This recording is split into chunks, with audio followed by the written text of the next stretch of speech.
대선 후보 토론회가 며칠 전에 열렸지, 미국. 그때 가장 절망한 게 누구였을까? 바이든? 아, 민주당? 앨런이었어. 앨런도 그 중에 하나일 것 같아. 앨런의 절망과 깊은 빡침이 나는 막 느껴지는 것 같더라고. 근데 그러니까 미국 대선 후보를 실시간으로 반영하는 게 있었어. 실시간으로. 그러니까 우리나라 시간으로 그때 오전 9시부터 시작했거든. 근데 속보가 올라오는데 그날 나도 이제 주식창 열어놓고 있었으니까 가장 먼저 반응을 한 게 시장에서 미 10년물 장기채 금리야. 그게 대략 10bp 가량이 떨어진 거야. 그러니까 4.26이었거든. 그날 아침에 내가 확인한 게. 근데 그게 4.39까지 올라갔어. 그날 하루에. 그러면서 나스닥 선물이 그날 이제 뭐 PC 결과가 나왔었거든. 아주 잘 나왔어. PC가 0%로 나왔단 말이야. 그래가지고 물가도 잡히고 그래서 이제 금리가 더 떨어져야 되는데 금리가 뭐 이제 그 정도 금리도 반응을 하고 있었지. 이제 떨어지려고. 그러니까 나스닥 선물은 오르고. 근데 10시쯤 되면서 트럼프 리스크가 이제 바이든 리스크지. 근데 바이든 리스크라기보단 트럼프 리스크야. 시장에서 보는 거는 트럼프가 정권을 잡는다는 게 리스크야. 그래서 금리가 확 치솟아 버린 거야. 그래서 오르고 있던 나스닥이 꼬꾸라지고 그게 금리가 오르는 거를 막기 위해서 심지어 6월 달에 앨런이 장기채 바이백까지 했거든. 그래서 4.26까지 나섰다고. 근데 그게 튀어오르고 4.5 직전까지 갔었어. 그 이튿날 그날 오르고 그 다음날도 또 오르고 해가지고 그러면서 그런데도 나스닥은 그 다음날 다시 회복을 하더라고. 회복을 하고 우리 시장만 조금 충격을 받았지. 근데 일단 그거에 대해서 이제 전문가들은 뭐라 그러냐면은 트럼프 정책, 그러니까 감세 정책하고 그다음에 반이민 정책, 그다음에 관세 정책 때문에 인플레가 올 거고 그다음에 재정 적자가 있을 거고 그래서 금리가 떨어지지 않을 거다라고 하는 것이 그게 표면적인 이유였거든. 근데 나는 이제 그 시장의 발작을 보면서 어떻게 생각을 했냐면은 일단 이거를 그러니까 시장은 트럼프를 왜 싫어하는가? 거기에 초점을 맞춰서 이제 생각을 해봐야 되는 거예요. 트럼프를 굳이 그렇게까지 발작을 일으킬 정도로 시장이 싫어할 이유가 없잖아. 근데 이제 그럴 만한 이유가 있어. 일단 근데 왜? 화장실 안에 들어가 있잖아. 들어가 있으니까 지금 기다리는 중이지. 그 5분간 휴식. 네, 그래. 누나 오래 걸리. 그래서 미국이 이제 1971년도에 2차 대전서부터 얘기해야 되나? 자, 일단 페트로 달러가 시작됐어. 시작이 됐어. 시작이 됐고, 자, 페트로 달러를 이제 기반으로 해가지고, 모든 교역을 달러로 하기 시작했지. 그렇지. 그리고 그걸 기반으로 해서 모든 상품을 달러로 표기하게 하게 된 거야. 그러니까 말하자면 페트로 달러를 기반으로 달러 마켓이 형성이 된 거야. 그럼 달러 마켓에서는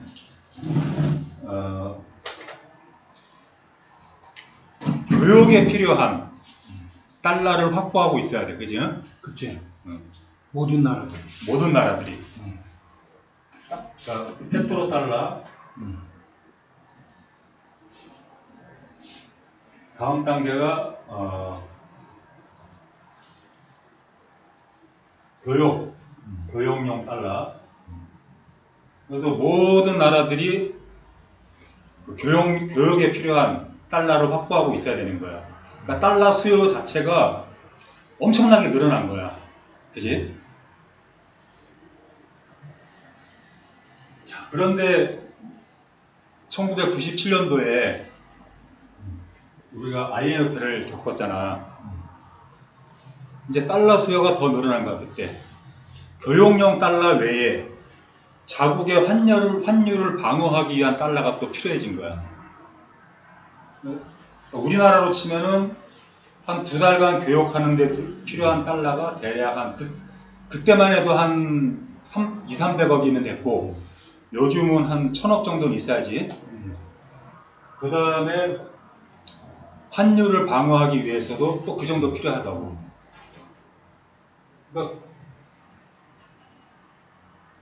교역용 달러에서 환율을 방어하기 위한 달러가 또 필요한 거야. 이때 이제 달러가 안전자산이 되는 거야. 안전자산으로 들어와. 등록을 하지. 금을 가지고 있어봤자 소용이 없다는 거야. 안전자산으로서. 아무 의미가 없는 거야. 그러니까 바로 이렇게 유동성이 있어야 되는 거. 유동성이 있는 자산이 필요한 거야. 그게 달러였고, 미국 국채가 그거를 해준 거야. 그러니까 지금은 어느 나라나 교역용 달러와 그 다음에 그 안전자산에 대한 그 방어용 달러를 같이 가지고 있다고. 그래서 그러면 달러의 수요는 더 늘어났겠네. 많이 늘어났어. 다음 단계.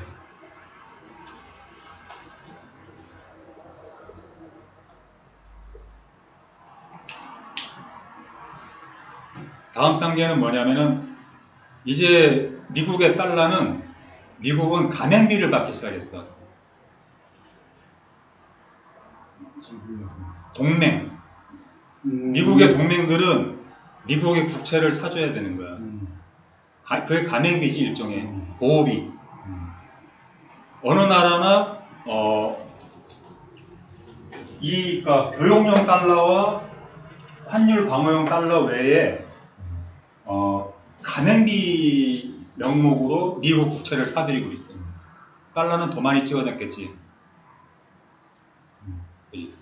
그러니까 최근에 이제 영국이라든가 벨기에, 캐나다, 최근에 저희가 중국하고 일본에서 미 국채를 매각을 했단 말이야. 매각을 했고, 그거를 누가 받았냐면은 영국, 벨기에, 캐나다가 받았어. 그러니까 다른 나라들도 조금씩 받고, 우리나라도 며칠 전에 그저께구나, 윤 대통령이 그 장관들 모아놓고 당뇨회의인가? 그걸 하는데, 다른 뉴스는 뭐 이제 귀담아 듣지 않았는데, 내 귀에 들어오는 건 뭐냐면은 외환 보유고가 6억 달러가 줄었대. 6억 달러. 이제 한국이 오랫동안 경상수지 적자를 겪다가 경상수지 흑자로 돌아선 게 약 8개월 정도 돼. 물론 생산, 소비, 투자는 감소하고 매수는 감소하고 있는데 금리 때문에 수출은 잘 되고, 그래서 경상수지가 흑자로 돌아선 지 한 8개월 되고, 그 금액이 대략 200억 이상, 한 400억 가까이 되거든. 그러니까 대충 한 300억 달러는 된단 말이야. 근데 그걸 다 까먹고도 마이너스 6억이라는 거야. 그래서 이 기준을 기준이 전월인지 전년인지 모르겠어가지고 찾아봤어. 그랬더니 전월 기준으로 마이너스 6억 달러인 거야, 외환보유고. 그러니까 21년도에 우리나라 외환보유고가 4,600억 달러였거든. 근데 지금 4,100억 달러가 됐어. 그러니까 굉장히 많이 쓴 거야, 외환보유고가. 막 굉장히 많이 줄은 거야.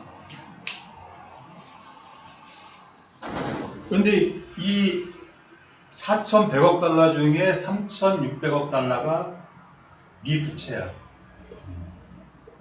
그러니까 실제 사용 가능한 외화는 500억 달러인데 그건 이제 다 찢겨져 있는 거 아니야. 기업이라든가 연기금이라든가 이런 데로. 그리고 실제로 한은이 움직일 수 있는 달러는 얼마 안 돼. 어쨌든 가맹비를 내고 있다는 거지. 조금 같은 거네요. 어? 조금 같은 거네요. 보호비. 예. 보험이 뭐 조공하고 달라. 네. 그러니까 깡패들이 보호비 걷잖아, 오점상들한테. 딱 그거지. 일본이 지금 제일 많이 내고 있지, 보호비를. 근데 우리도 만만치 않은 거야, 3,600억 달러면. 그러니까 유가증권으로 나오거든. 뒤져보면은 유가증권 3,600억 달러 이렇게 가지고 있어. 근데 그게 이제 사실은 거의 대부분이 미부채인 거지. 그래서 미국은 신용을 바탕으로 성장을 하고 소비를 해. 미국은 그런 나라야. 나머지 나라들은 생산을 하고 이걸 팔아서 저축을 해. 세계 자본주의 시스템은 이 두 바퀴로 굴러가는 거야. 이 두 바퀴로. 그런데 이제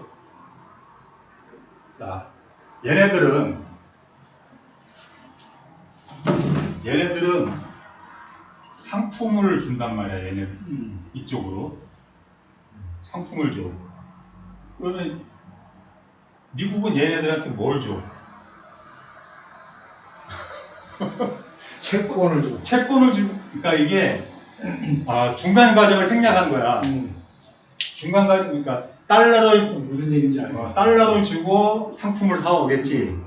그리고 얘네는 달러를 다시 그 달러를 주고 채권을 사오고. 이게 저축인 거야, 채권이. 안전자산이잖아. 이자를 주잖아. 근데 중간 과정은 동일하니까 생략을 할 수 있단 말이야. 그지? 그러면은 결국 뭐냐? 상품 주고 채권 받아오는 거야. 그걸 저축이라 합시고 하고 있는 거야. 근데 채권이 뭐야? 그냥 유가증권이야. 말 그대로 유가증권은 부도 위험이 있어 없어? 있어. 그거 나중에 어음하고 똑같은 거. 그러니까 미국의 국채니까 지금은 이게 통용이 되는 거야.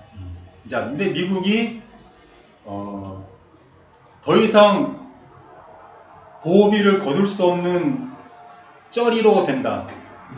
지금은 일진이니까 보호비를 뜯을 수가 있어. 근데 쩌리가 된다. 누가 미국한테 보호비를 주지? 안 주지. 그러면 그동안 쌓아놓은 저축은 뭐가 돼? 휴지야. 그렇지만 아직은 굴러가는 거지. 그런데 이제 위기 신호가 좀 있지.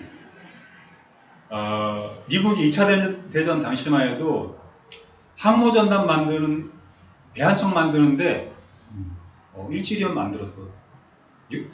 한 달이면 항모전단을 만들 정도. 한 달은 더 걸렸겠지. 어마어마한 생산력을 가진 나라였다고. 근데 지금 그걸 할 수 있는 나라는 미국이 아니라 중국이야. 그러면 세계의 바다를 미국이 지킬 수 있을까? 중국이 지킬 수 있을까? 주요 해상 교역로를. 그 정도 생각을 해야 돼. 근데 지금은 이제 물론 항모전단의 시대는 아니야. 잠수함의 시대야. 그렇지만 눈에 보이는 것도 있긴 있어야 돼. 근데 미국은 자기네 그 항모 전단 수리할 능력조차가 안 돼 지금. 중국은 계속 만들어낼 수 있고.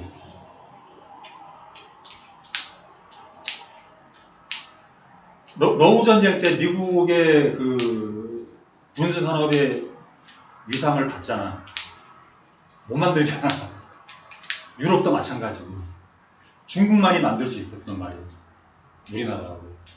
근데 우리나라의 생산력은 중국의 10분의 1도 안 돼. 그러면은 지금은 체제 경쟁에 들어갔는데 해상로를 누가 확보할 것인가? 요거는 이제 천천히 생각하자고. 자, 그렇게 해서 이렇게 굴러가고 있는데 세계 자본주의가 굴러가고 있는데 트럼프나 유럽의 극우 정당들은 고립주의를 가고 있단 말이에요. 관세 정책을 내밀고 있고 반이민 정책, 반난민 정책을 세우고 있단 말이에요.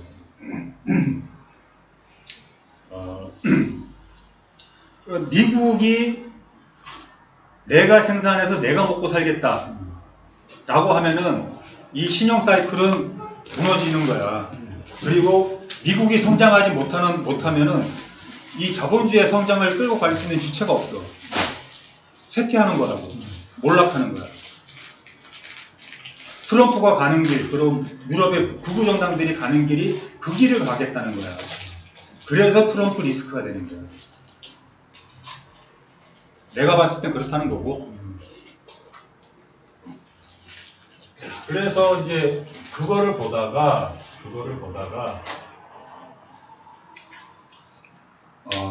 나는 이제 그 5월 달에 이미 이제 미국의 나스닥이라든가 엔화 환율이라든가 이런 것들이 이제 뭔가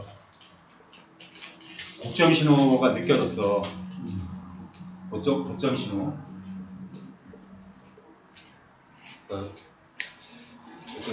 난 6월 달쯤에 한번 이게 조정을 받고 국채, 엔화 이 조정을 받고 6월 달쯤에 조정을 한번 받고 3분기로 넘어가지 않을까 라고 이제 예상을 하고 마음의 준비를 하고 어떻게 대응해야 되나 이제 근데 그냥 쭉쭉쭉쭉 계속 가는 거야. 조정 없이. 6월달 들어서면서 엔화가 155엔서부터 슬금슬금 올라오고 국채는 뭐 크게 변동 없었어. 국채금리는 미국 국채금리는 크게 변동이 없었어. 근데 이제 내가 이제 한국 지표로 보는 게 있거든. 그거가 이미 5월달에 고점에 도달했고 오늘은 정고점 돌파하고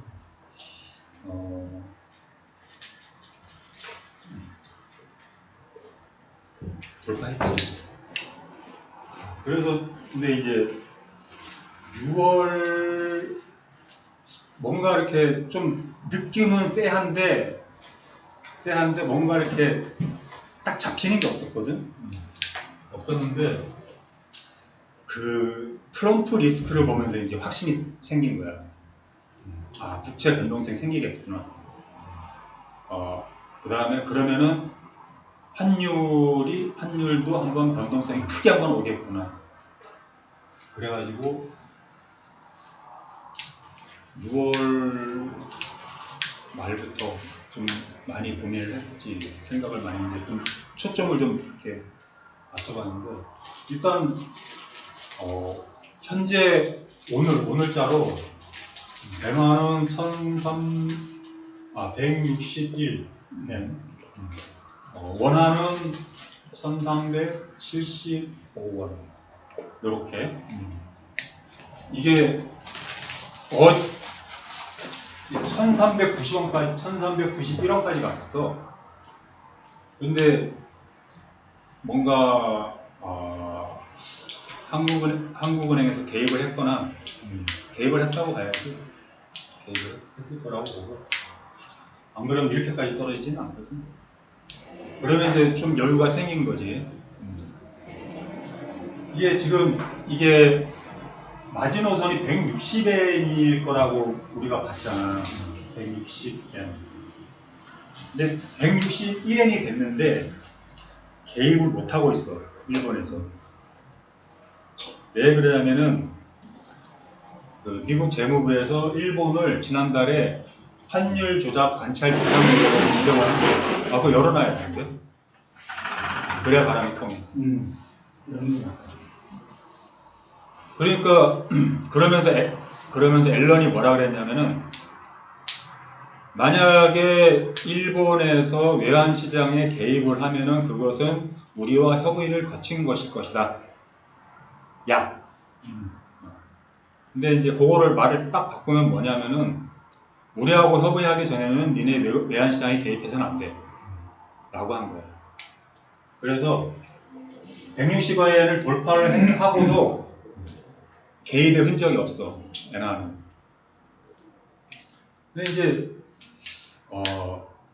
엔화가 낮아지고 원화가 이렇게 엔화가 올라가고 원화가 올라가면 뭐가 문제냐면 가난해지는 거잖아. 국민들이 가난해지고 수입 물가가 높아지고 인플레가 그래서 생기고. 그러기 때문에 우리나라도 이 많은 돈을 갖다가 쏟아부으면서 외환시장에 개입을 하고 있는 거야. 그래서 지금 내가 그동안 1390원대에서 치열하게 방어를 했던 것 같아. 근데 사실 한국은행이 쓸 수 있는 돈이 그렇게 많지 않잖아. 근데 작년이구나. 작년에 한국은행이 국민연금하고 통화스와프를 맺었어. 그게 이제 350억 달러야. 그거를 지난달에 150억 달러를 증액을 했어. 그래가지고 500억 달러 통화스와프를 맺었어. 국민연금하고. 그건 불이에요, 달러예요? 150억 달러. 불이 달러예요. 그러니까 합쳐서 500억 불. 예. 500억 불 통화스와프를 맺었어. 500억 불이면은 이제 버틸 수 있다라고 생각을 하는 건지 모르겠는데, 근데 국민연금은 1410원에다가 400억 달러의 해칭을 걸었어. 그러니까 우리나라는 마진선이 1410원인 거야. 그러니까 배수진을 쳤고, 그게 1391원일 때 외환당국에서는 아슬아슬한 거지. 조마조마하고 똥줄 타는 거야. 그런데 400억 불 해칭을 설명해 주세요. 해칭. 해칭. 그게 아래서 깨어나다 이런 뜻의 해치인가요? 해치인가요? 아니야, 그거 아니야. 해치. 해치. 해피. 위험을 분산한다는 뜻이고. 예. 그게 1410원이야. 그게. 그 마지노선이. 근데 이제 그러니까 그 설명을 해칭을 했다는 거. 400억 불을 그러니까 1410원이 안 될 거라고 예상을 하고 이렇게 투자를 하는 거라고. 예. 일단 뭐 그렇게만 이해해. 그 정도로 가자고.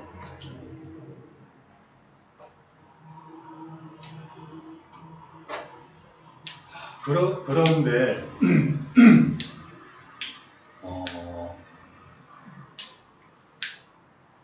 미국이, 그러니까 나는 이제 미 국채와 엔화에 대해서 뭔가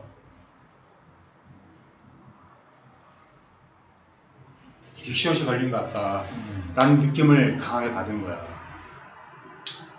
일단 엔화는 지금 움직일 수가 없어. 외환시장에 개입을 할 수가 없다고. 그러니까 그냥 당해야 되는 거야. 일단 일본, 한국에 금통위가 있으면 일본에는 금정이라는 게 있거든. 금융정책협의회인가 뭐 그럴 거야 아마. 걔네가 6월달에 이 문제를 해결하기 위해서 금리를 올려야 되거든. 일본하고 한국은 미국만큼 금리를 안 올렸단 말이야. 그러니까 이 문제를 해결하려면은 왜 금리를 올리는 게 최선이야. 근데 못 올리잖아. 그러니까 한국이 못 올리는 이유가 있고 일본이 못 올리는 이유가 있어. 일본은 두 가지가 있어. 못 올리는 이유가. 일본은 30년간 제로 금리였어.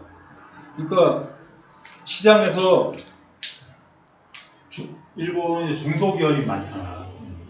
중소기업이 대부분의 고용을 하고 있거든. 근데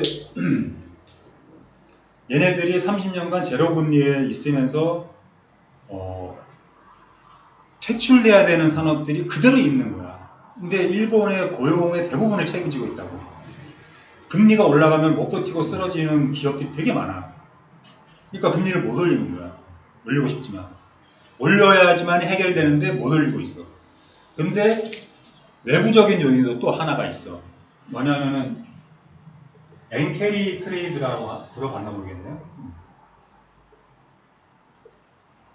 일본은 제로 금리잖아.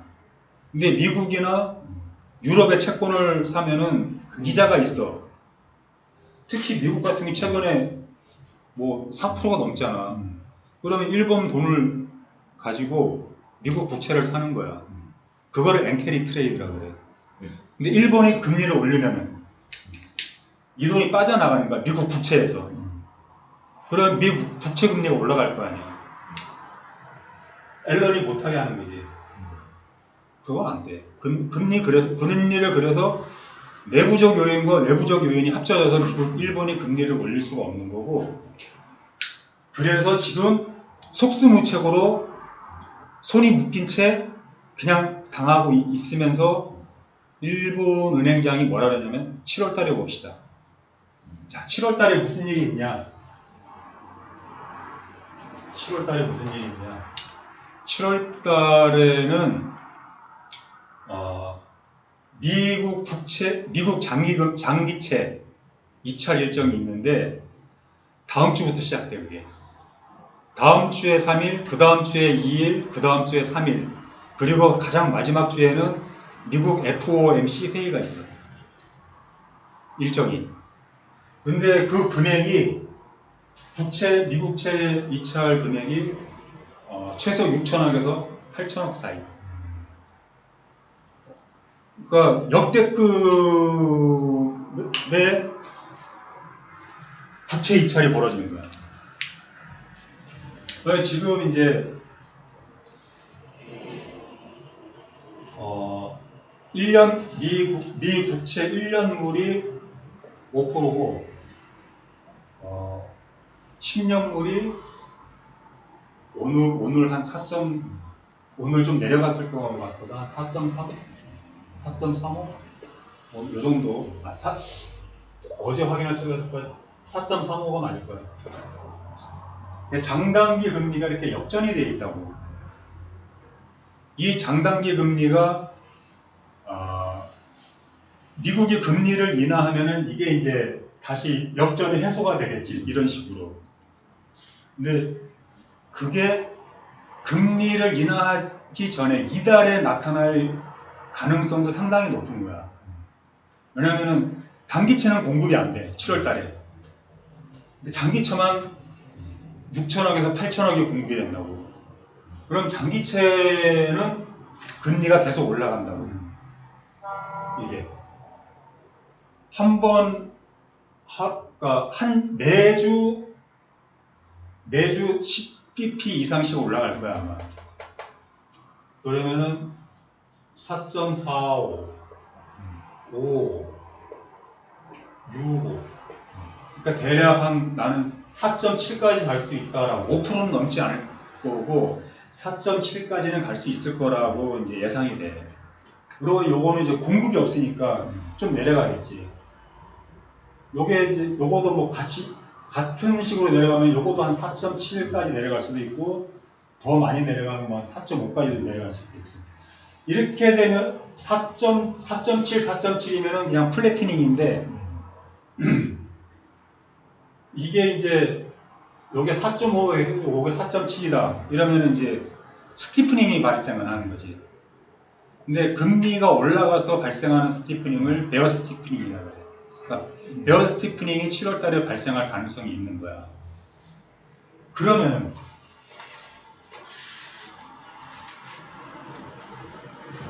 장단기 금리 역전이 해소되면은 보통은 이제 장단기 금리 역전이 해소되면은 침체가 온다 그러거든.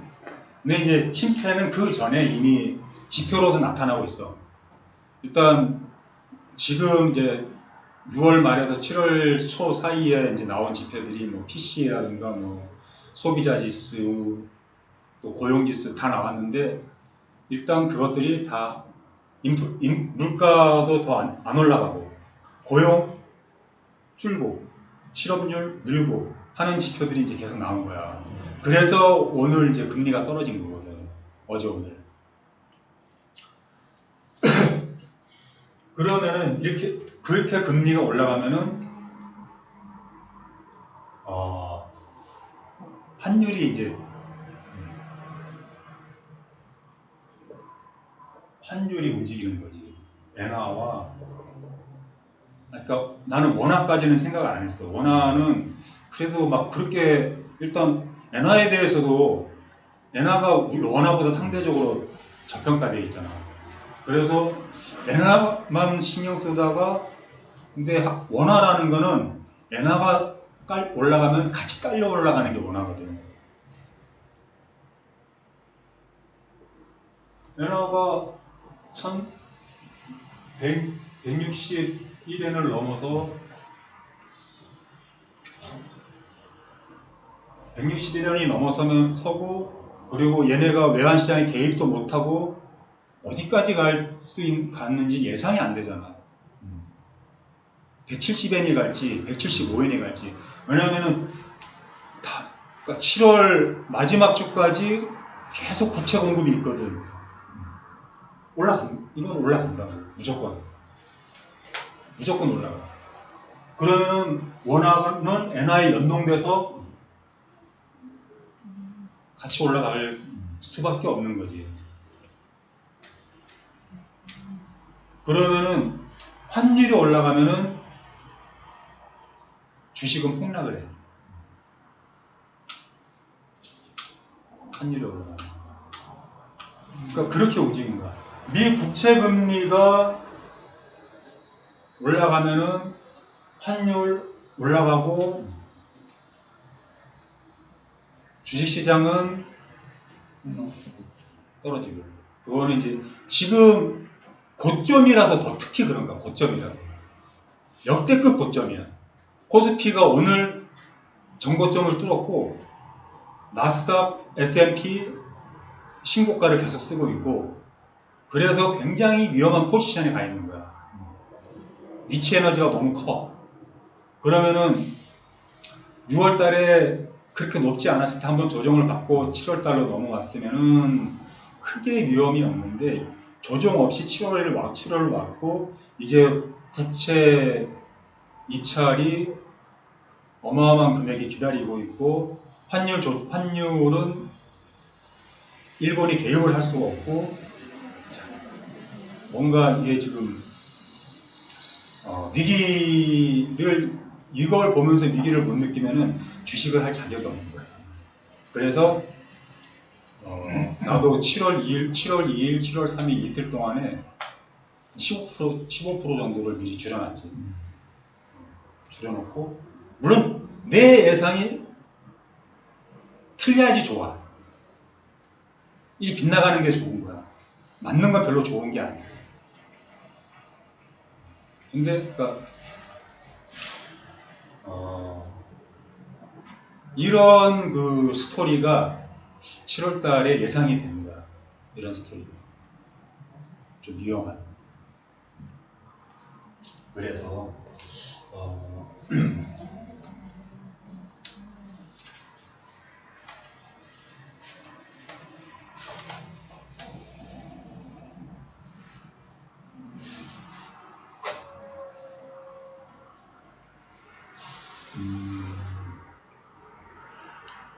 그리고 오늘도 조금 더 팔아보려고 했지.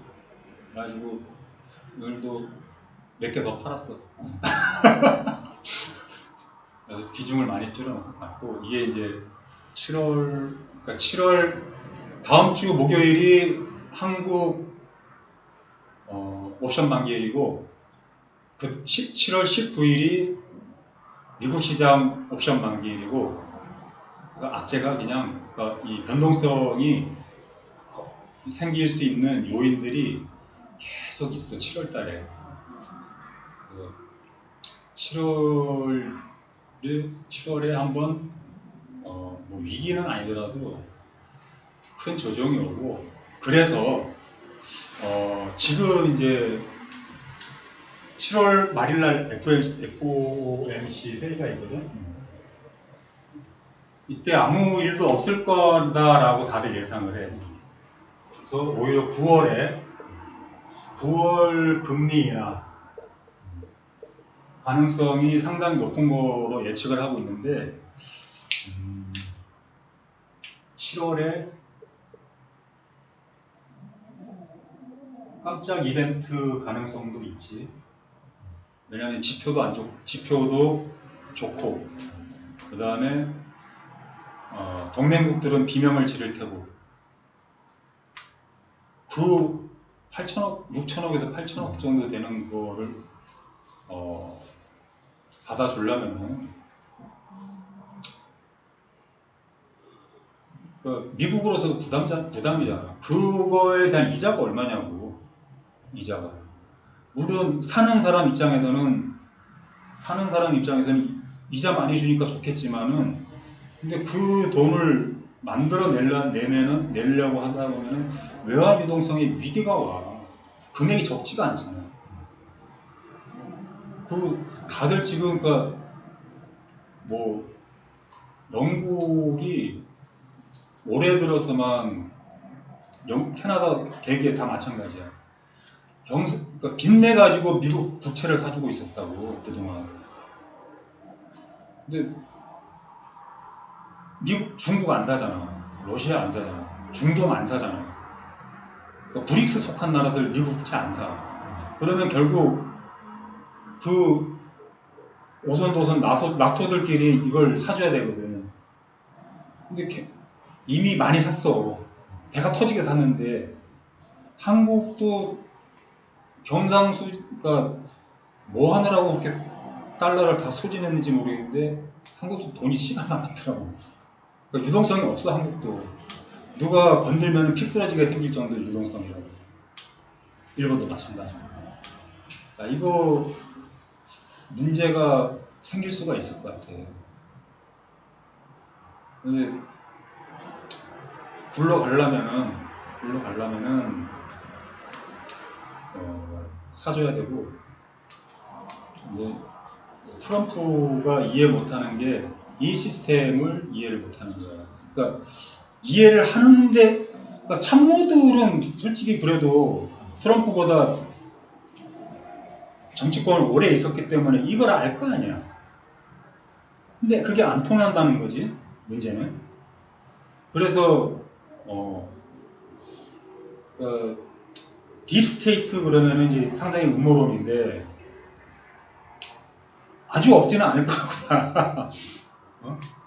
그러니까 심지어 무슨 얘기까지 나오냐면은, 바이든 사퇴하고 월가 황제라 제이미 다이먼이라고 있잖아요. 제이미 다이먼을 민주당 후보로 내세우는 게 어떻겠냐라는 말까지 나올 정도로 심각한 상황이에요. 근데 트럼프가 이걸 모르는지 알면서 깨려고 하는 거면은 대단한 혁명가인 거지, 트럼프가. 근데 그냥 자기 욕심 채우려고 깨우는 거 아니에요? 깨우는 거 아니에요? 근데 이제 그게 맞는 말일 수 있지. 예. 미국의 유권자들은 단순해. 세상에서 가장 안떨떨한 사람들이 미국의 유권자들이야. 미국 유권자들한테 눈에 보이는 당근을 제시하는 건데, 그게 반이민이고 관세고 그런 거거든. 그래서 유럽도 마찬가지야. 유럽도 당장 눈에 보이는 거. 그러니까 이 시스템을 이해하지 못하니까 이 시스템을 한다는 거는 굳이 일반 국민들이 이런 걸 이해하면서 살 필요는 없지. 그죠? 머리 복잡하게. 그래서 알면 별거 아닌데 알기 전에는 머리를 쥐어 짜도 이해가 안 되는 거거든 이게. 그래서 7월에 빅숏을 예감하면서 얼마까지 엔화를 떨어뜨릴 수 있을까? 얼마까지 가능할 것 같아요?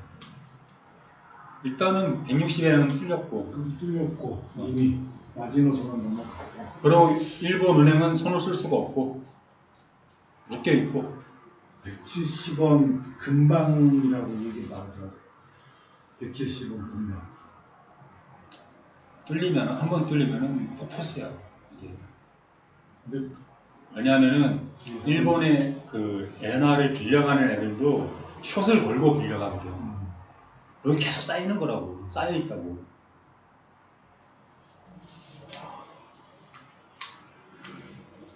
그래서 빅숏이 미 국채도 이제 미국은 이제 금리를 내려가는 시점에 있잖아. 앞으로 내려갈 거라고. 내려가는데 마지막으로 해먹을 수 있는 기회인 거야. 지금이. 단기채 발행 안 하고 장기채만 몽땅 발행하는 이 7월이야말로 미 국채에 숏을 쳐가지고 한탕 땡겨 먹을 수 있는 마지막 기회라고. 이걸 놓칠까?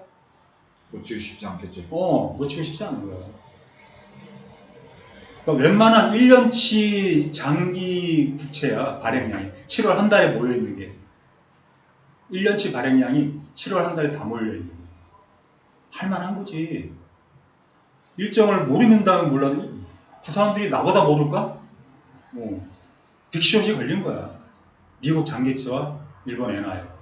한국은 거기서 자유롭지 못하고 이렇게 딸려서 같이 움직여야 되는 운명인 거고. 그러니까 1410원을 난 못 믿겠다는 거지. 400억 달러를 걸어놨어도 불안한 거지. 그러면은 지난달 요 정도면 됐나? 충분해? 근데 아까는 왜 2시간이나 걸렸지 이게? 제가 못 알아들으니까 계속 물어봤죠, 형님 제가. 여기까지.